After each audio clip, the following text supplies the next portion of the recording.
This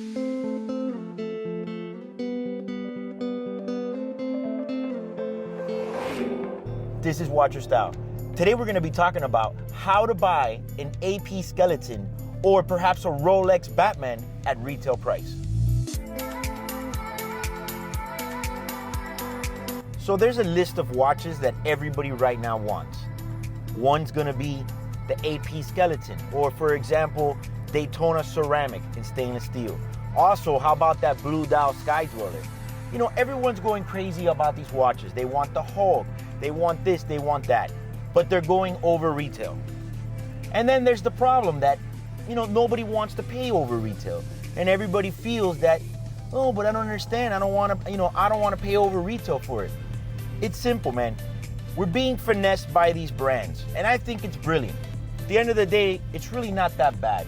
You know, the prices of the watches stay up, and that's good. And that's what we want. You want to buy something that's going to be an investment. However, yes, you can buy one of these watches, for example, that I mentioned at retail, but you're going to pay the price to get it. So let me paint to you the scenario that the authorized dealers or the ADs are doing to finesse us for these watches. First thing I want to say is, whenever I sell one of these pieces and they're over retail, I did not pay retail for it. I'm paying over retail for it. So what happens is, let me paint this picture for you. Guy wants to buy a white face Daytona with the ceramic bezel and steel from his AD that he has a good relationship with. So he wants to get on the list, but doesn't want to be waiting 5-6 years. So what happens is trustworthy salesman at this authorized dealer boutique says, I can get you up on the line, but you gotta buy these 3 watches from me. Now here's where it gets funny and the finessing occurs. They want you to buy 3 watches that are dead dogs that nobody wants.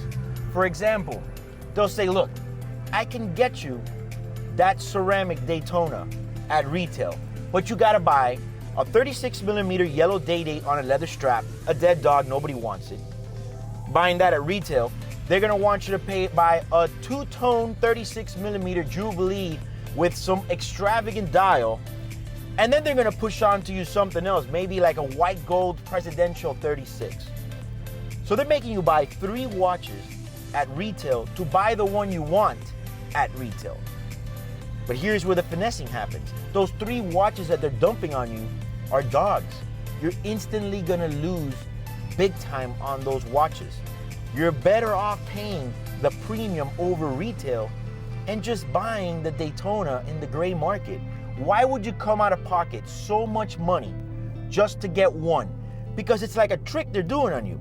You think that you're paying retail, but yeah, you're paying retail, but you're also overpaying for 3 other watches that you're gonna take a bath on.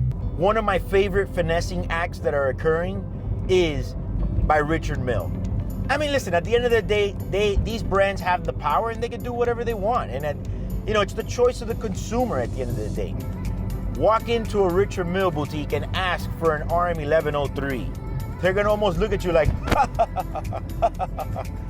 The thing about it is, they'll get you one, but they're gonna make you buy a woman's Richard Mille, which are dead, okay?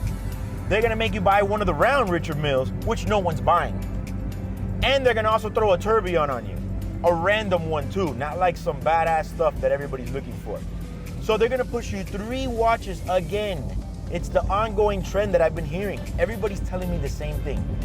They can get it at retail, but you gotta buy 3 other watches that are not so desirable in the market in order to get it. It just doesn't make mathematical sense to me. For me, I think it's better just buying the one you want, paying the premium, making sure you want it, of course. You know, don't be paying over retail for no reason. And that's it, it's done. It's done. By the time you unload those other watches, you're gonna be like, what the heck happened? A lot of times you're gonna be paying 35% more out of pocket to get it at retail than just paying the premium and getting it at the gray market value.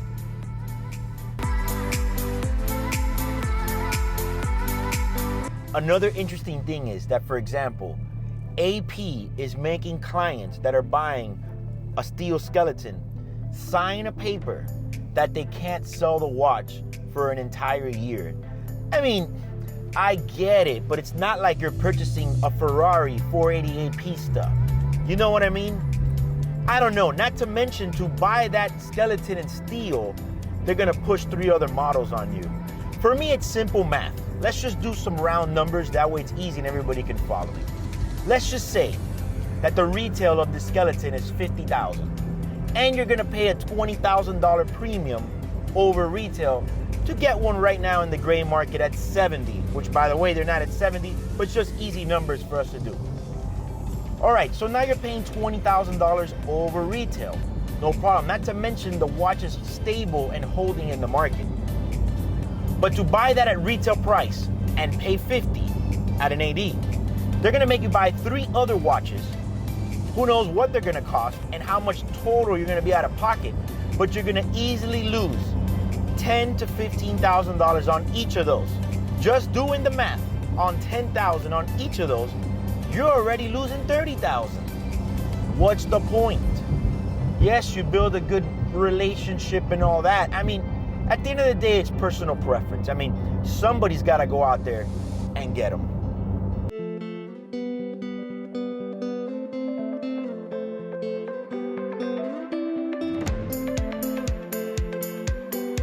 However, there are some exceptions. I have talked to a few people that have been able to get a Hulk or a Batman at retail price. You know, that has occurred. Every now and then you get lucky and they do call you and you're on the list.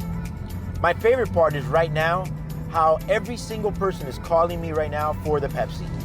I guess they were on the waiting list and they're starting to ship, and everybody wants to unload the Pepsi. And they want these crazy prices. And I can't stress this enough. I have the Pepsi for sale, for example, for like $16,000, which is about market value right now. 99% of the clients think that I paid retail for it. I did not. I did not pay retail for it. I wish I would have paid retail for it, but I, a gray market dealer, don't even get them at retail. So that's the crazy part, is a lot of times people are thinking that I'm turning this crazy profit, but that's not the case. Then you also got the guy that was on the list, got it at retail, calls me and says, yeah, I want to sell a Pepsi. Are you interested? I said, well, how much you want? He says, I want $18,000. I'm like, what price am I supposed to sell it to the client? You know, they want to double up their money. I mean, I just don't think that it's smart, but eventually this stuff is going to simmer down a bit, but I don't see watches, for example, like the steel ceramic Daytona, the AP Skeleton, and the Batman, really, like, I don't see it as a bubble and it's going to burst. There are other brands where I could think it could be a little bit of a bubble, but I don't really see it happening. I mean, there might be a kick in the price, but it might be by a couple grand. So feel free to comment below how you feel about buying 3 other watches that are dead dogs in order to obtain the one you want at retail. Also, remember to hit the notifications bell until it looks like this. And if you like this video, please like and share. Also, subscribe to our channel. My name is Eric. Watch your style.